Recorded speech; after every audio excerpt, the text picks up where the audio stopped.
Well, hello. It's Tuesday, May 5th, 2020, and you are at Smithsonian Learning Lab office hours. Welcome to those of you who might be joining us from all over the country or all over the world.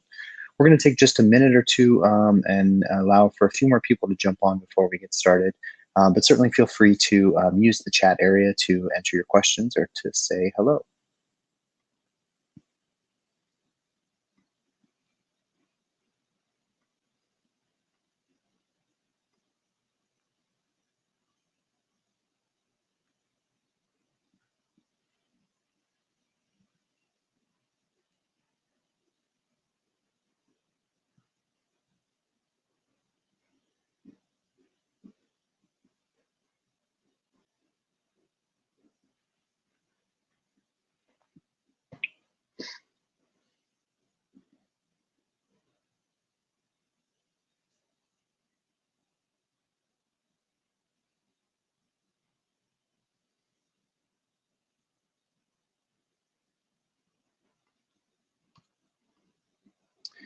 I think as we're waiting for folks to get started, I think I'll just say hello and we'll go through a few of the ground rules for how office hours works, and then we can get to your questions. Welcome, my name is Darren Milligan. I serve as the director of the Smithsonian Learning Lab here in Washington, D.C.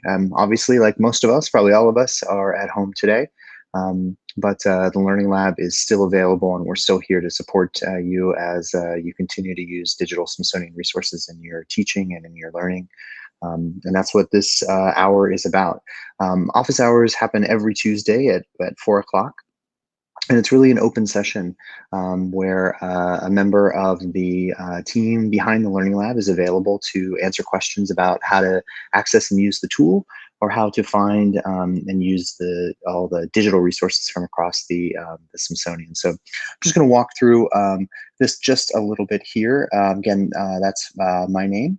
And like I said, we're here pretty much every Tuesday from 4 to 5. You can find a full schedule of events, including office hours, at our events page, which is at the URL there on the screen, learninglab.si.edu/about/events. This is a great way to check up on other online events that are going on with members of the Learning Lab team. And the way that office hours works is this is just an open session. So I'm just here for about an hour. And if you've got questions, I'm here to answer them. So if you're joining us on YouTube, just to the right or sometimes just below the area where you're seeing this video, you should see a chat area. Hopefully you see a hello, a welcome message in there from the Smithsonian Education account. That's how you can get your questions into me. So that's how you can submit your questions. And those questions can be a wide variety of things. If you're new to the Learning Lab, we can certainly give you a tour of what's available and what the tools are on the Learning Lab. If you're looking for a specific resource or a collection, we can dive into that. Or if you just have some questions about the Smithsonian or other things, we can either find an answer for you or we can get you connected to the right person. There's a team of hundreds of educators from across the Smithsonian's 19 museums and research centers and libraries and archives that are standing by to help as we all find our way through these times. If you're watching this on Facebook, we're also streaming this live to Facebook. So welcome to those of you watching us on Facebook. There should be a little comment button or a comment area just below the video window where you see me, and that's how you can get your questions in to me on Facebook. And so we're here primarily to talk about the Learning Lab, but really about all the distance and digital learning resources available from across the Smithsonian. About 2 months ago, when the Smithsonian Museums closed on March 13th, we quickly put up a distance learning page, and this was a way to consolidate resources from across all the Smithsonian's museums to better connect with the needs of both local and national educators, caregivers, families, as well as those who are interested in looking for more self-directed learning experiences. This is at learninglab.si.edu/distance learning. It's a great place to get started if you are a parent or a teacher and working on transitioning the way that you design and care for the education of the kids around you. So we might dive into that a little bit later if we get some questions. Also, if you do have questions beyond the 4 o'clock hour here and want to connect with an educator from the Smithsonian, you can email us at learning@si.edu.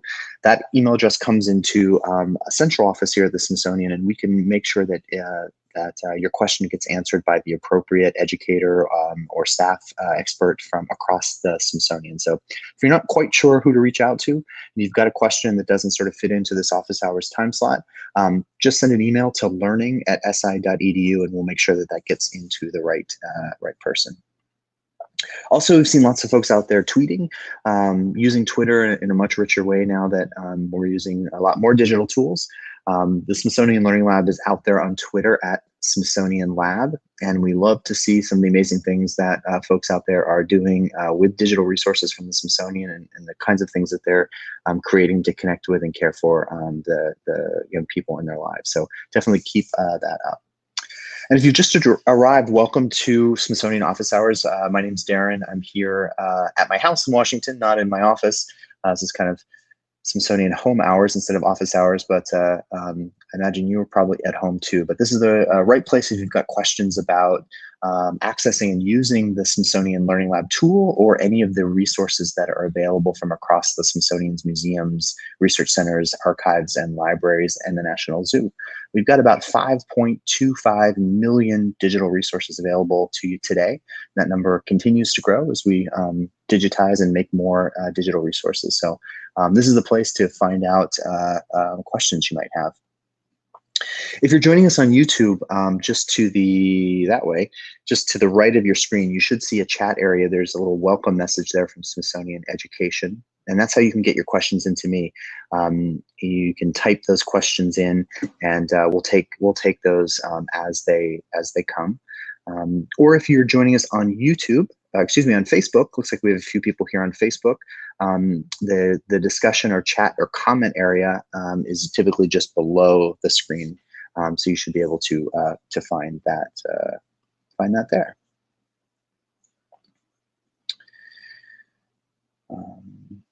And again, this session can be really specific or really introductory. So if you're new to the Learning Lab, or you're exploring some new tools, more than happy to just give you a walkthrough of what the Learning Lab is and what's available. Always happy to introduce you to this great tool and all the resources that are available from it. But you might be looking for something more specific, and we can begin diving into what the Smithsonian has available online too, if that's more in line with what you're looking for.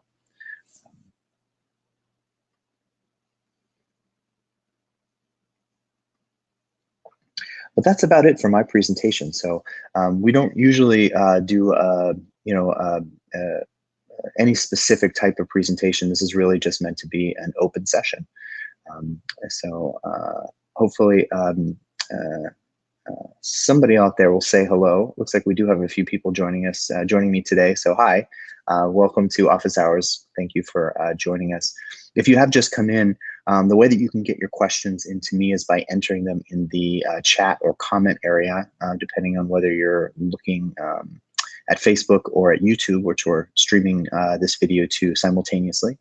And that's how you get your questions into me, and we'll dive into those questions as soon as they start coming in.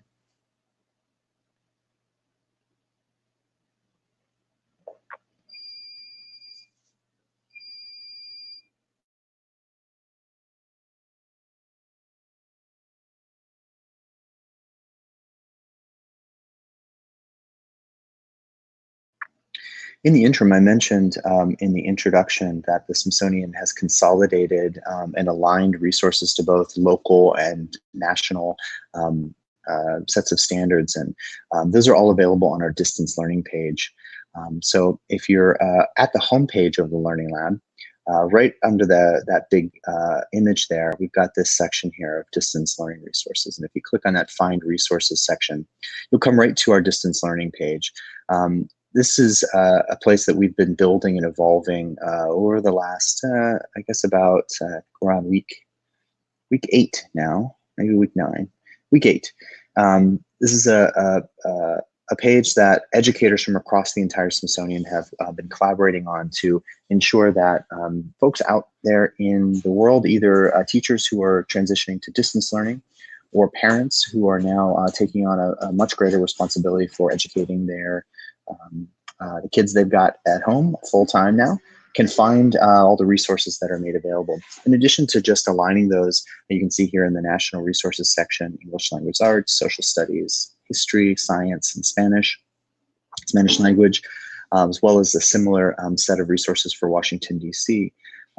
The Smithsonian education community has been developing a lot more new resources. And so every single day at about 2 o'clock, you can see this was updated just today, we update the listing of these resources. And so it's a great place to swing back to from time and time again. And kind of a wonderful place that's just sort of a great place to sort of begin your search if you're looking for some specific things. Got a question here from Frank on Facebook. Hi, Frank. Thanks for joining us today. I'm gonna pop that up so others can see that too. Frank's asking about learning programs and resources for senior citizens. Frank, I might point you out to, we were just on the distance learning page. You can see it on the screen there. If you scroll to the bottom of that page,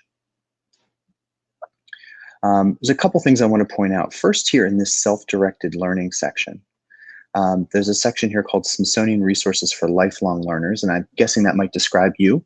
And if you click on that, Resources for Lifelong Learners here, this is, again, one of those listings of resources that is updated every day. So new content will be here.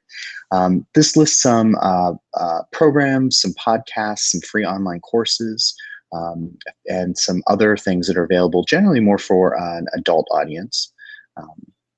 Then if you continue back on the distance learning page, and Frank, again, if you missed it, if you came after, I'm at learninglab.si.edu/distance learning. I'm going to put that up on the screen. I think I can pop that up on the screen. Here we go.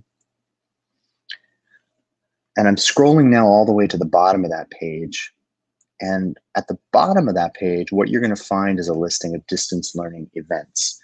So these are, some of them are designed for kids, but generally they're designed for a wide range of audiences. So these are available for anybody to tune into. These are often connecting with experts from the Smithsonian.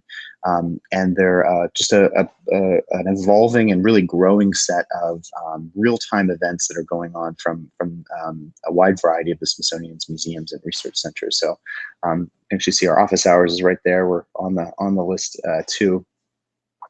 These are certainly geared towards all kinds of audiences, and you can click on each of these. You can see tomorrow morning there's story time. This is certainly, I'm guessing, meant for children ages 3 and up and their families. So this is not specifically designed for senior citizens, but there's a lot of events available that I think you'd probably find interesting. These events here are specifically designed around distance learning. But Frank, if you check out the main Smithsonian website, which is I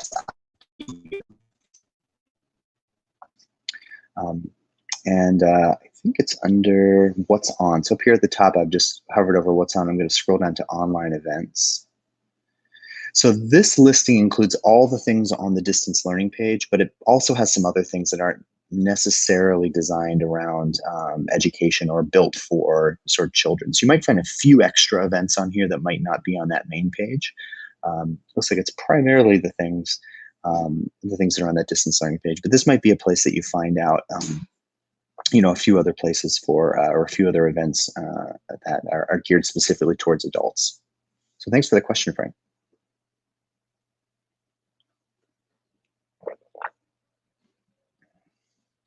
Again, if you're just joining us, welcome to our weekly Smithsonian office hours. You're in the right place if you're looking for some support on finding and using digital resources from across the Smithsonian's museums and research centers and libraries and archives and the National Zoo. We were just looking at a page with Frank on events from the Smithsonian. We were at the Smithsonian Distance Learning page, which is part of the Smithsonian Learning Lab.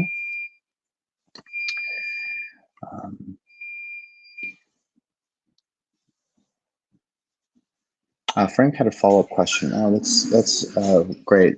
Frank says he's particularly interested in content useful to people over 60 related to understanding and coping with the pandemic. I think that's great. I know, Frank, there's certainly a lot of material online right now. The one event I can think of that I know is happening most days is that I believe the Freer and Sackler galleries, our National Museum of Asian Art, do online meditation workshops, which I think are kind of just a great place to kind of pause for a minute each day and relax a little bit. So I might direct you towards that if you haven't seen that on already. And again, that's listed from the distance learning page.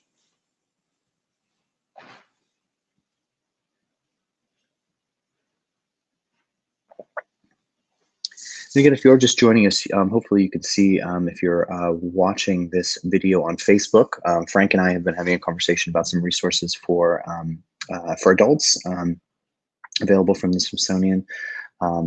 If you have a question or looking for something in particular, the way that you get those questions into me is if you're on Facebook, putting a comment below the video. You should see a few others there, as well as a welcome message from the Smithsonian Education account.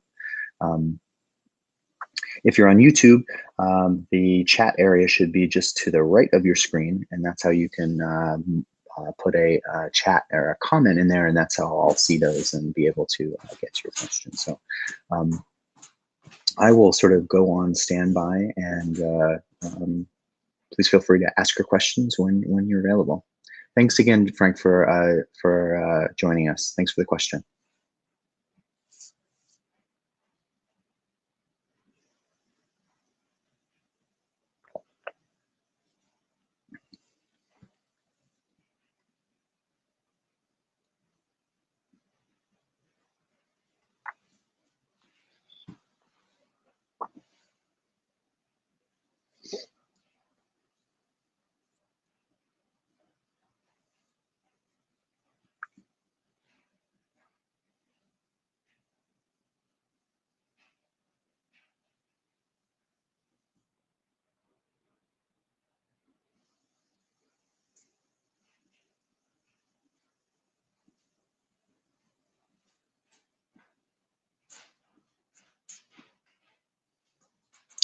So I've got a question coming in from YouTube now from Kim. Hi, Kim. Thanks for joining us. She says she's got a couple questions about publishing a collection. Excellent, Kim. Let me know how I can help. Looks like Frank too may have another question. So Frank, let him fly. How can I help?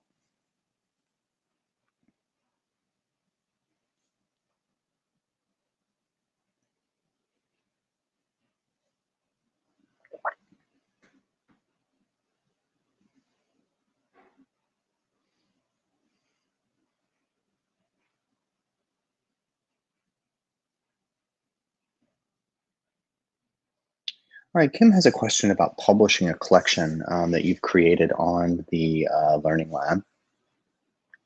And just to sort of bring everyone up to speed again, the Smithsonian Learning Lab has both resources and collections. And resources are all the raw material, the individual images, videos, books, articles, all the digital kind of building blocks that you can then use and integrate and aggregate together to create a Learning Lab collection.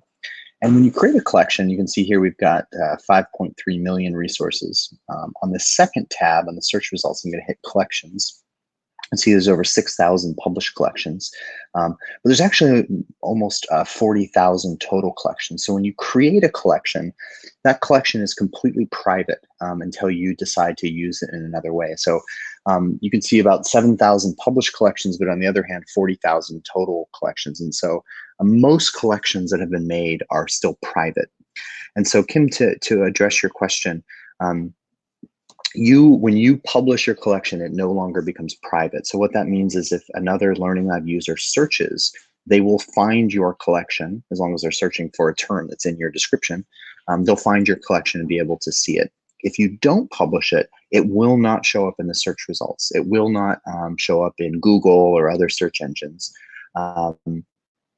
It will be still private to you or anyone else that has the URL for your collection, okay? So it can't be searched and it can't be found. If you publish a collection and then unpublish it again, the same thing is true. So if you've put it out there but decide to make some changes, you can sort of pull it back and it won't show up there in the search engine. Collections are only reviewed once they're published. And so we have a team that reviews collections that are published to make sure that there aren't any violations to the Smithsonian terms of use. We want to ensure this is a safe space for all kinds of users, and so we review those published collections. So hopefully that addressed your first question, Kim. Looks like you've got a follow-up. I'm going to put that up on the screen now, saying I also have some external links that I put into the artifacts, and not all of them are operational. Is there a best practice for adding them? Um, so let me make sure I understand your question here. So you've put some links into other websites onto the things that you've added into your collection. I'm not sure what I understand. I'm not sure if I understand what you mean by them being operational. Is there a best practice for adding them? Maybe you could give me an example, Kim. Or maybe you can say a little bit more about that. I'm going to go ahead and move on to your next question before we get to that. Can a collection be searched by title? It can. So when you're looking at a collection, I'm going to open one up here. There's one recently published by the National Air and Space Museum. So when you're creating a collection on the Learning Lab, there's two parts of that that are index is what we call it by the Learning Lab. The first thing is the title. So any words you put in the title, other users can find your collection based on those words.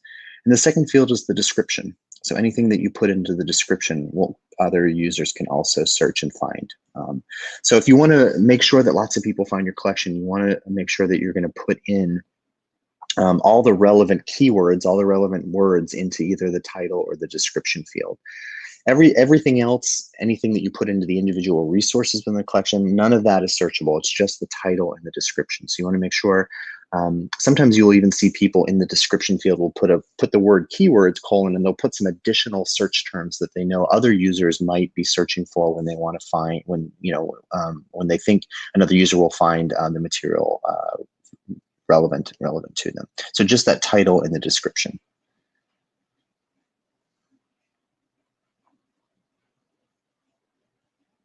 Okay. Thanks for the clarification, Kim. So you put some links to other museums and they're not working. So when you click on those links, the websites are down, or are they just not clickable links? I'm guessing, I'm not sure which one. They don't have to be reviewed to be active. A number of things might be going on, Kim. It might be the easiest thing would be for me to follow up with you on email afterwards. Kim, if you want to send an email, I can, with the link to the collection, I can take a look at it and see kind of what's going on there. I'm going to put up on the screen our email address, and that's learning@si.edu. So Kim, if you will email me a link to the collection that you're talking about, I'll take a look at that as soon as office hours are over today, and either tonight or tomorrow get back. I'll take a look at it and kind of see what's going on with that and see if it's possible there's just a bug. All kinds of software applications like this sometimes have bugs, so it might be just something's not working properly. But I'll take a look at it, and then we can kind of figure out how to move forward. Does that sound okay?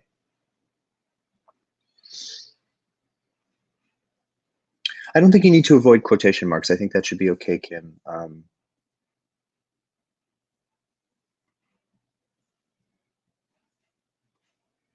Kim just had a follow-up question about avoiding quotation marks in the title.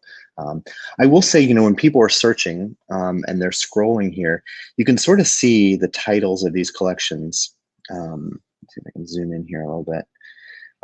You can see just the first few words show up in a collection title. So it's usually a good practice to put the most important words at the beginning of your collection title, because as users scroll over search results, you can see they're just seeing the first few words. So even adding a quotation mark in there might not be necessary if you're trying to get people to find your things, Kim.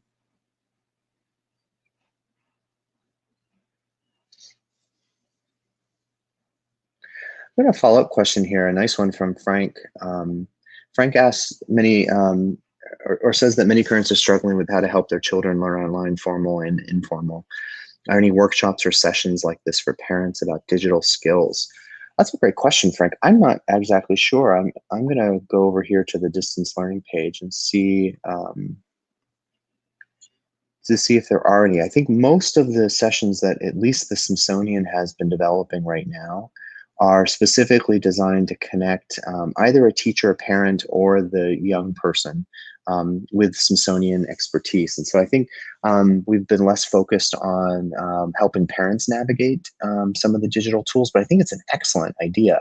I think part of the outreach that we've done from the Learning Lab has been to caregivers and parents about, in a sense, this is one of those sessions, and I suppose you could think of it in that way, that this is certainly a time where parents could connect and ask some questions and develop some skills on using a tool like the Smithsonian Learning Lab. I'm not sure of any specific ones designed around just the development of digital skills. There might be some other organizations that are filling in some of those spaces. There's some great organizations like Common Sense Media and some others that are already kind of in the space of developing digital skills and digital confidence for parents or for adults who are working with young people online. It's a great suggestion, though, and certainly what I'm going to pass along to my colleagues at the Smithsonian, because I think it's a great idea. Thank you for that. Thank you for that comment.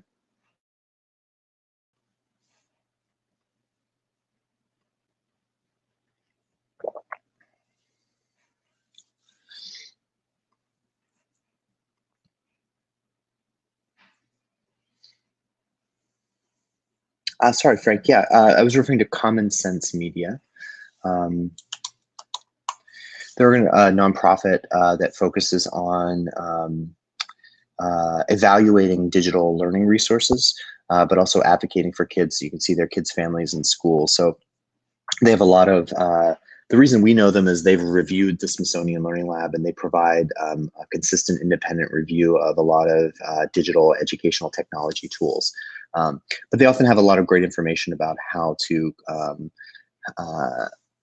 develop digital literacy and digital confidence and sort of digital best practices for all kinds of folks. And so it's just something that came to my mind. I'm not sure if they specifically have programs or workshops around that, but they might be somebody to check out. If you're maybe just hopping into office hours, welcome. You're in the right place. My name is Darren Milligan. I serve as the director of the Smithsonian Learning Lab, and I'm here at home in Washington, not at the Smithsonian right now, sadly, but hopefully soon. And this is our open session.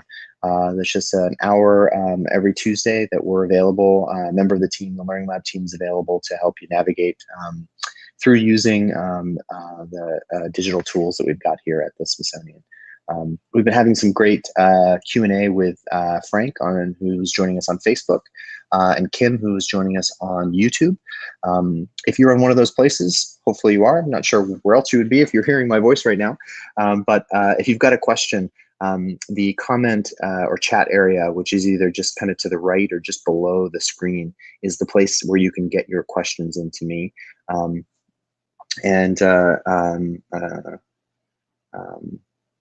Hopefully you've got some few questions. We get a wide variety of questions here on Learning Lab office hours each week, and we're happy to dive into any of those questions. We certainly can give you an overall tour of the Learning Lab, or we can really dive into specific resources. So just let me know.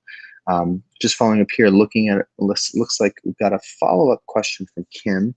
How long will it be before the collection is reviewed? I'm sure you're overwhelmed right now. I've shared the link with colleagues and they've been able to access it. Well, Kim, we actually check, we do a review process every 12 hours. And so as collections are published or published collections are edited or changed in any way, our team reviews those changes. So you can certainly publish a collection and it will be live and available and searchable by everyone. But within 12 hours of that publishing, we will take a look at it, and if there's any problems with it, you'll just get an email from us. If there's a major violation to the Smithsonian terms of use, to what you agreed to when you created that Learning Lab account, we may unpublish your collection temporarily. If it's just a minor issue, we typically just email you to identify or to point out the issue and ask that you correct it within a certain time period. We typically see some small things in that, Kim, and mostly what we see are copyright violations where people have uploaded an image or included something and not properly cited it or used it from a source that doesn't allow that kind of republishing. But we're happy to reach out, and we'll get an email from us and we'll point that out to you. So And to your point, Kim, you shared the link. And so anybody with a link to your Learning Lab collection, even if it's unpublished, can view that collection. So as soon as you create a collection, it's sort of unlisted. It's out there in the world, and if you know how to get to it, you can find it. If you have the website address, you can find it, but it's not discoverable. It's searchable by anyone. No one's going to find it on a Google search. No one's going to find it when they come into the Learning Lab and do a search until you've decided to make that act and do that publishing. So we find a lot of people leave things unpublished to, exactly like you said, Kim, to share it with their colleagues, to sort of get some feedback, to kind of pass it around a little bit before they're really ready for it to publish. And that's exactly what you need to do. You just need to share the link around. So thanks for that question.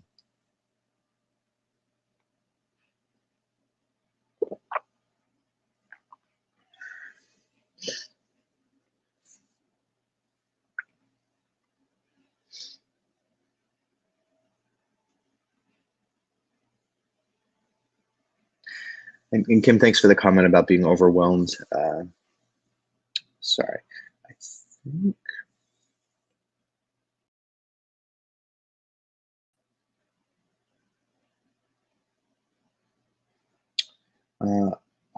Hoping you can see here. Hoping you can hear me. It looks like I'm having a bit of trouble here with my camera. Let me just see if I can get this back on. Just a moment.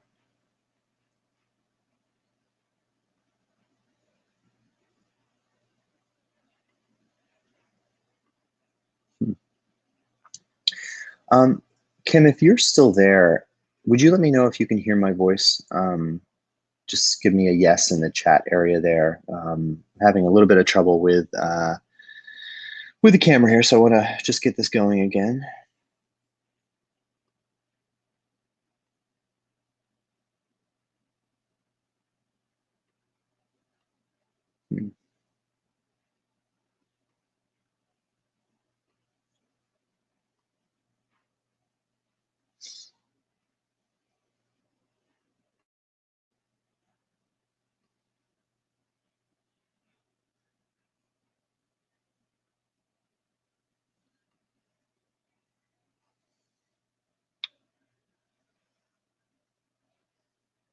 So I'm guessing maybe you can't hear. Oh, you can hear me. I can hear you, not see you. Excellent. Okay, well, at least you can hear me. I'm going to work on getting my camera going again. Sorry, folks, I dropped off there for a minute. Dealing with all kinds of fun tech issues when you're not in your office. But hopefully you can still hear my voice. And if you've got some questions, please definitely put those in the chat area, and we'll get to those as I kind of work through getting my camera working again. And Kim, I just saw your note too that you sent me an email. Thank you. I'll follow up. I'll follow up with you later, and can take a look at that collection and those links to see why they're not working the way that they should be. Thank you for that.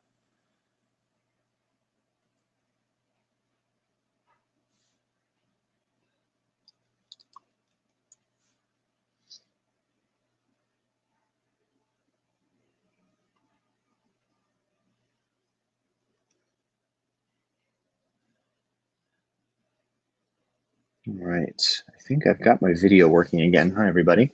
Sorry about that. If you've just jumped on, welcome to our weekly Smithsonian office hours. My name is Darren Milligan. I'm here in Washington, D.C.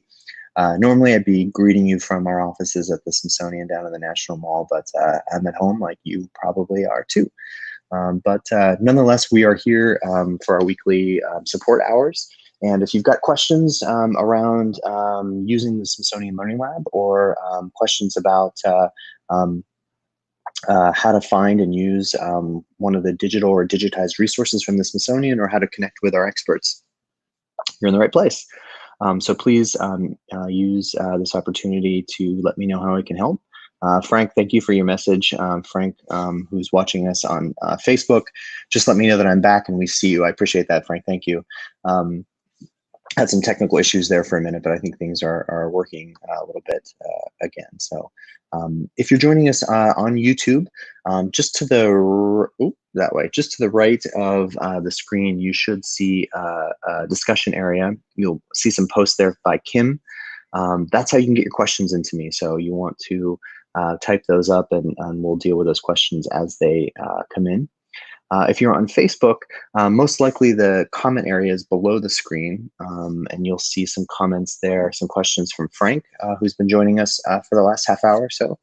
That's again how you get your questions into me. So if you type those questions in, I'll see them here, and we can dive into the Learning Lab.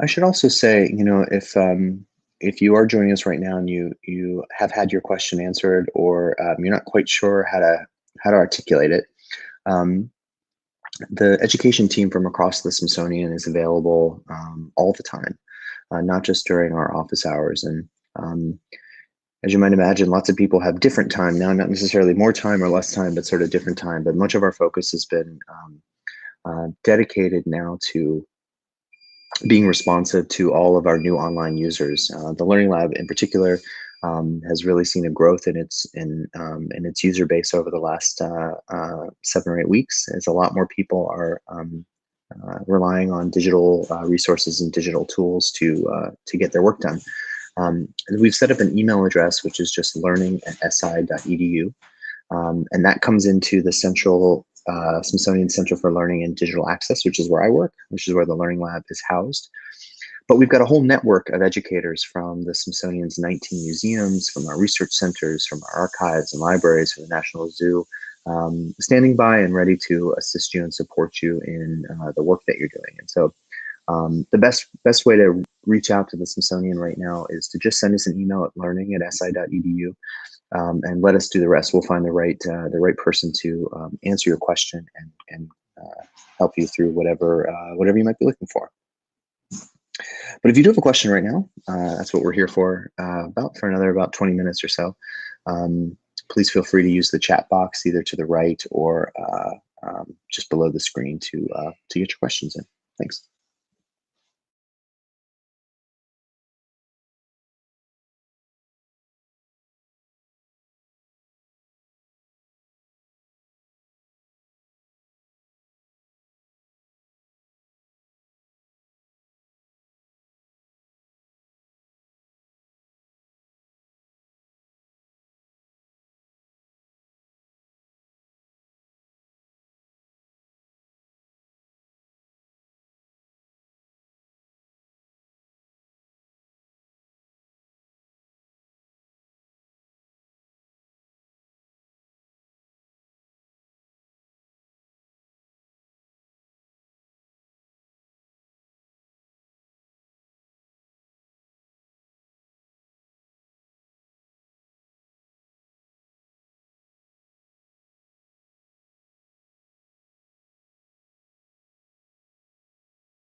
Oh, hey Frank, glad you're still here. What's my story?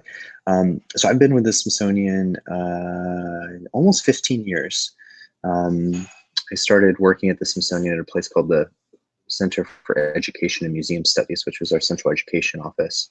Um, and that role has evolved, and our office has evolved to become the Center for Learning and Digital Access. And as you might imagine, a lot of the work that we do has transitioned from publications and online, or excuse me, in-person teacher training to online teacher training and um, uh, digital tools like the Smithsonian Learning Lab.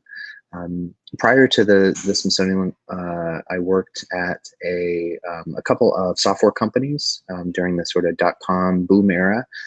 Did a lot of digital communication design. And then before that, right out of undergraduate school, my undergraduate degree was in biology. I worked at a nonprofit that did a lot of work with migratory birds. And so I kind of got a taste for the nonprofit world there, and was doing a lot of, website design and things like that. And But really happy to be. The Smithsonian is a great place to work. As you might imagine, it's loaded with really interesting, really smart people who are really passionate about their work and do a lot to make sure that the resources from the Smithsonian are available and connect with those who want to use them for learning. So it's a pretty exciting place to be. So really for the last about 5 years, I've worked on the Smithsonian Learning Lab project, which was a big re-envisioning of how the web could be used to connect with teachers and their students. And so we did about a year's worth of research working with hundreds of teachers from across the country to better understand how they use material from a place like the Smithsonian and how we could build some tools to make that a lot easier for them. And so we launched the Learning Lab in 2016. We had about 1 million resources available in 2016. And I think I mentioned earlier, I'm not sure if you were still here, Frank, but we've got, I think we have 5.3 million resources now. So, you know, the Smithsonian has about 160 so million objects in its collection. You know, so, you know, 5 million doesn't seem like that many when you think in the hundreds of millions, but we're slowly digitizing, actually kind of quickly digitizing a lot of the material that we have online, or we have in the museums, or we have in our archives, and making those as many of those available as possible. So the Learning Lab actually will continue to kind of grow and expand as more of those resources available. And so we're constantly working with teachers, with students, with librarians and curriculum specialists and parents and caregivers to better understand how they can use a tool like this. And the tool has continued to evolve and adapt, you know, over the last 4 years since we launched. It's really exciting to see, you know, more than 6,000 published collections. These are all made by users, both at the Smithsonian, but also from people from all over the world. And it's been really rewarding to see all the amazing things that they've made. Kim, hey Kim, and I see your next question, how the adult world is accessing the Learning Lab. Can you give me some more information about what you mean, Kim? Excuse me. Certainly the lab was developed primarily with teachers, with K through 12 teachers in mind. You know, most of our user testers and the folks that we did research with to better understand how we should build a tool were with adults. It was with teachers, with those who are using tools like this to you know, engage and educate students in the classroom.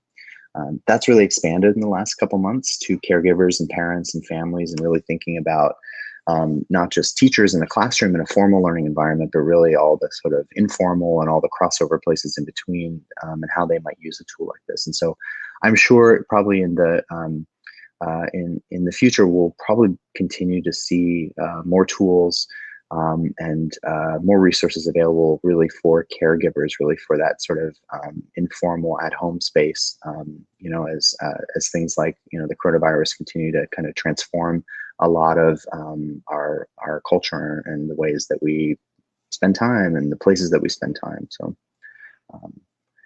we primarily, you know, always kind of thought of K-12 as the space that we work in, but things are changing. So we'll see kind of how that might change the kinds of tools and functionality that the Learning Lab has.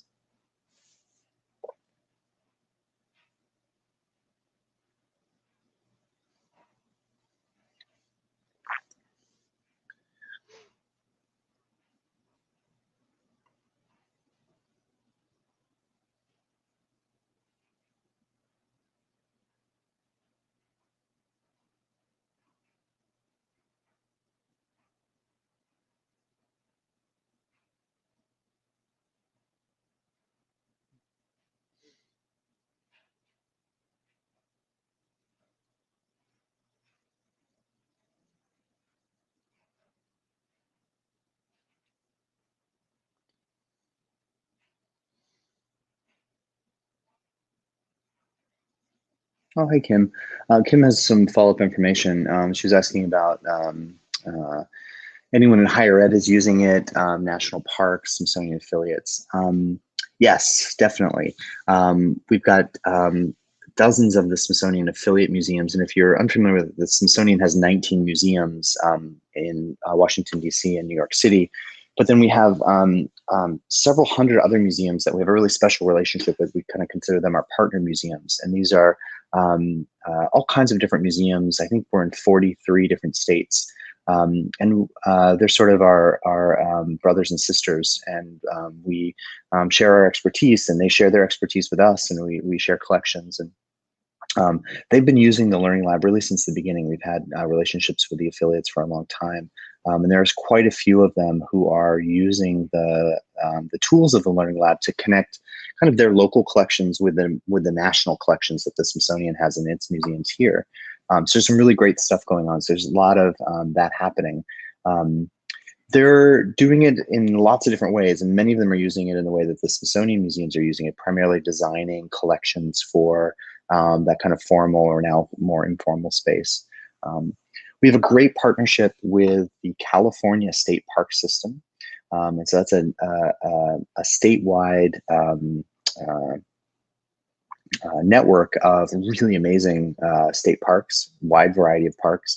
And because we have a relationship with them, we've helped do a lot of training, and they're really using the lab now to do a kind of a similar thing that the affiliate museums have done, which is to use the Learning Lab as a platform for publishing educational resources, for publishing digital stories, for connecting their collections, which they upload into the Learning Lab, into really kind of cool collections. We have had some national parks using, I think, Yellowstone and a couple others have created some Learning Lab collections. We also have a great long-term partnership with Montgomery College, which is a local college here in Washington, just north of Washington, D.C. in Maryland. And they've been using Learning Lab in really interesting ways around developing curriculum for higher ed. So they're a great example. So we've seen a real wide variety, Kim, of different uses for the Learning Lab and its tools.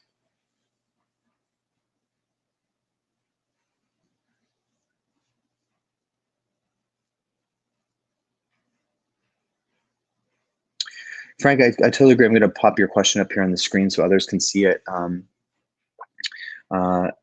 I'm going to sort of read this too. Just thinking, Frank says, all that content is amazing and high quality. Thank you. Now with quarantine and distancing, there seems to be a need for activities projects where the Smithsonian content can be used. Easier to organize those activities for teachers, but not necessarily for everyday people who now have lots of time and are tired of just sitting and reading. Totally agree, Frank. One of the reasons behind us launching this distance learning page was partially driven by connecting our resources to the Washington, D.C. public school system. So this second box here connects all those resources to the K through 8 guides. But another was to do exactly what you're talking about, which is to provide resources for caregivers and families, and not necessarily things that have been made before, but new things. One of the ways we're doing this, which I really love, is by creating these choice boards. A couple of team members on the Learning Lab side, primarily driven by one of our lead educators, Ashley Naranjo, who often does office hours. She might be here next week or the week after. She's creating these choice boards, and we're on our 7th issue right now. And if you're unfamiliar with choice boards, they're kind of in a way of aggregating some existing resources, but in a way that connects both with the interest and the sort of time or skill set of the young person. So these are multi-page choice boards, and you can see here we've got resources in science, social studies, culture, and the arts, and then a page of resources for each of those. And so, Frank, to your point, these are activities that can be done at home. They integrate Smithsonian resources and ideas or use them for inspiration, but they're a great set of resources really designed exactly for that, for people who are kind of at home now and want to connect with, still quality, authentic content, but are sort of doing that in a kind of different mindset. And so you can sort of see each of these, the complexity goes from left to right. So you can do some pretty simple things to really complicated things, but in a wide variety of subject areas. And so a lot of the museums are doing exactly the kind of thing I think that you're talking about, which is to provide activities, provide resources that families can engage in together, that young people can do independently of having a teacher supervise them.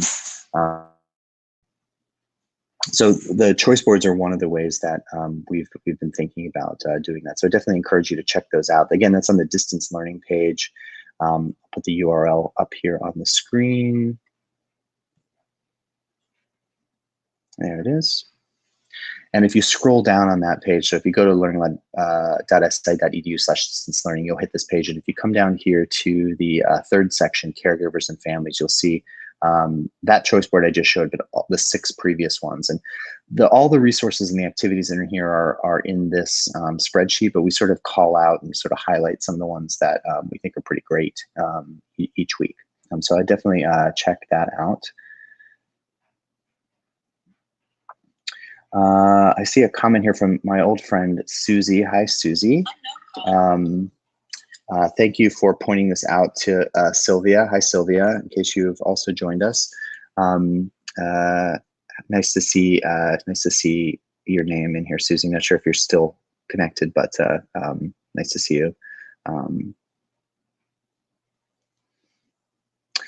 So Frank asked if there's something from the gardens that has activities for people to participate in home. I don't know. I'm not sure. I think it's a great idea, definitely. I'm not sure what's in there. I might just direct you to that page and poke around in that caregiver section to see if there's some activities from the Smithsonian Gardens, who are amazing, their team. So I definitely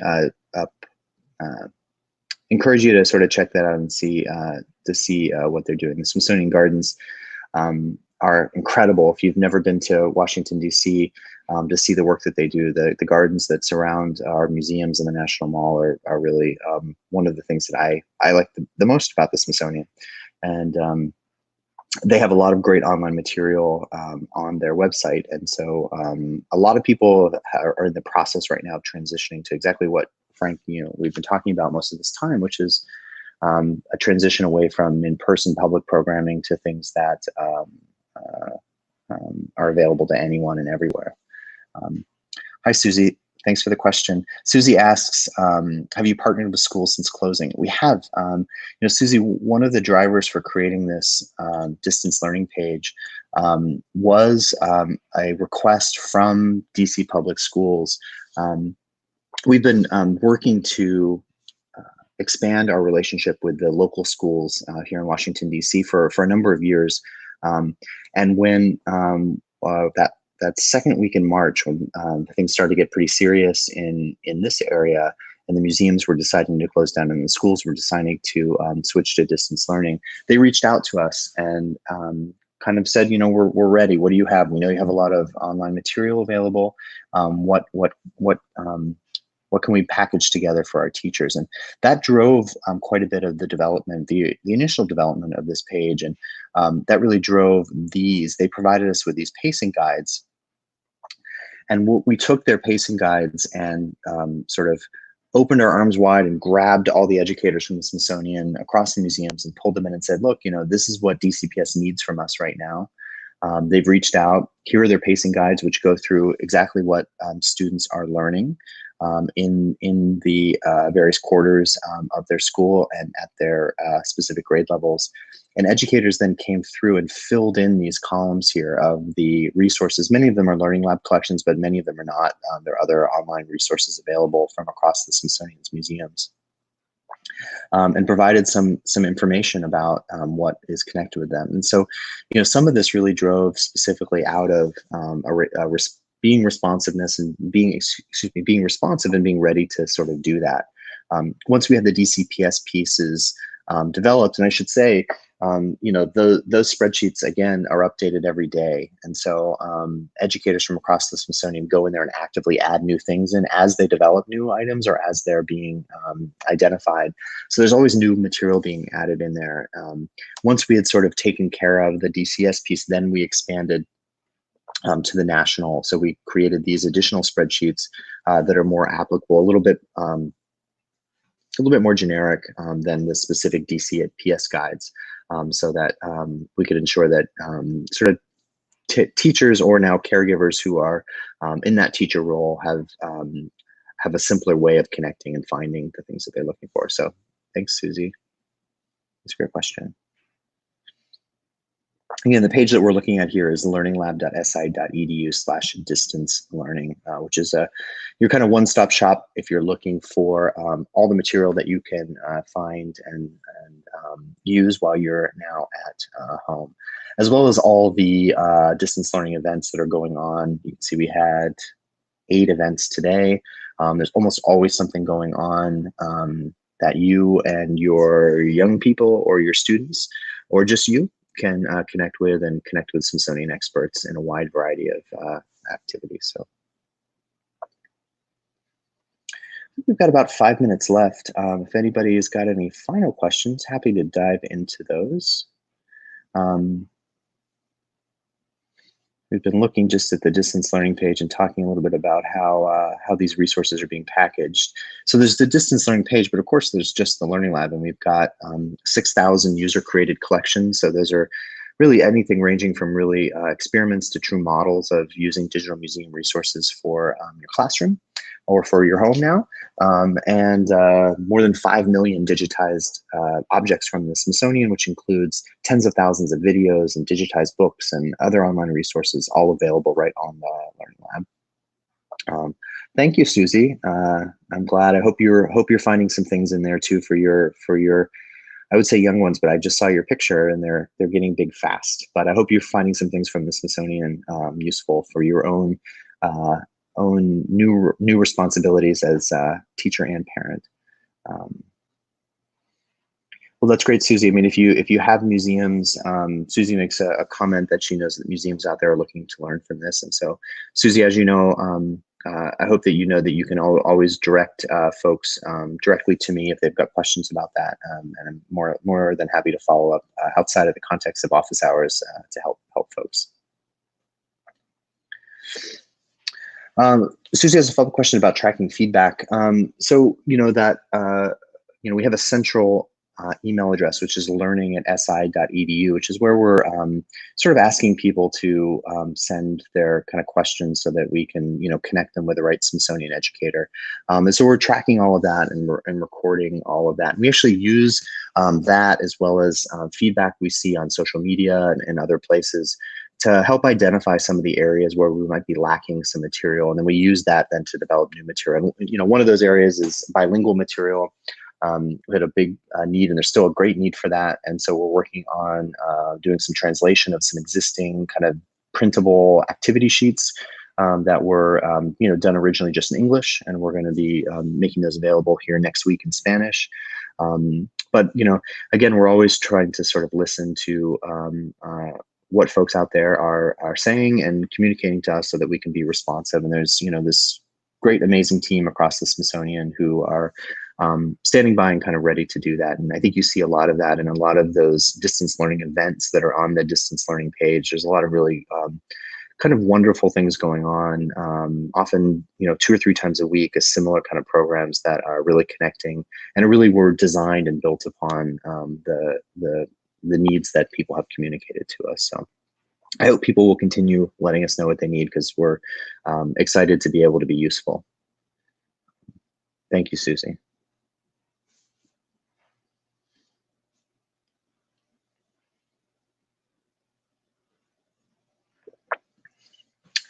Looks like we've just hitting here the end of our weekly office hours. So as we close up here, I just want to remind everyone of the banner there that's on the screen. So if at 5:01 today you remember the thing that you wanted to ask, or have a follow-up question, or think of something new, we're always available at learning@si.edu. Send us an email and we'll make sure that it gets to the right person so that we can find the right resource or the right training or event or material that might that hopefully will fill the need that you have. And again, we're here to help out. So definitely check out that distance learning page if you haven't already, and then send us an email at learning@si.edu. We're here to connect and to try to kind of ease some of the uncertainty that's a big part of all of our lives now. So thank you, Susie. I hope you can find some things that your kids will get excited about, and I think that's true for for everybody out there. So I want to thank Susie and Kim and Frank for great questions today. Definitely follow up at that email address if you have some further questions. And we will be here next week at the same time. I'm going to go back to the distance learning page here real quickly. I'm going to scroll down here. You can see our office hours schedule is on this page. So it is Ashley next week. My amazing colleague Ashley will be here from 4 to 5. And again, all the events here are at the bottom too. So definitely connect with those. So Susie asked, when's your next Facebook Live program? It'll be next Tuesday at 4 o'clock. We do have some other programs that aren't office hours. I'm trying to see.